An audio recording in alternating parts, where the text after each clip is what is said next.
500 টাকা, এখন পাওয়া হয়তো 300 টাকা। এই যে বোর্ডের ভাড়া 250 টাকা, এখন মনে করেন 150 টাকা। এই যে সংস্কারগুলা, এটা হচ্ছে আমরা এতে খুশি আল্লাহর রহমতে নাকি? তাইলে এই সংস্কার যিনি আমাদেরকে করে দেখাইবেন বা করবেন, আমরা ওনার সাথে আছি। হয়তো মরবো না মারবো, যে কোনো মূল্যে আব্দুল্লাহ মাসুদ ভাইরে ইনশাল্লাহ ওনারা এমপি বানাবেলায় নামছি, এমপি বানাই সারবো ইনশাল্লাহ। কি বলেন সবাই? এই লোককে ভূমিকা রাখবেন।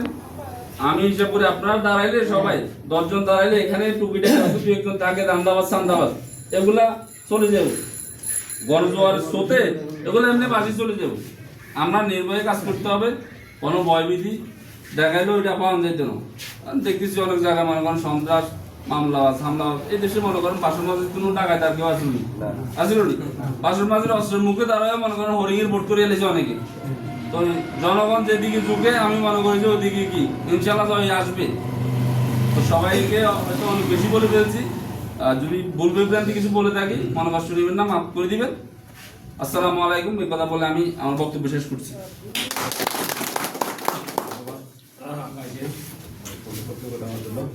এখন আমরা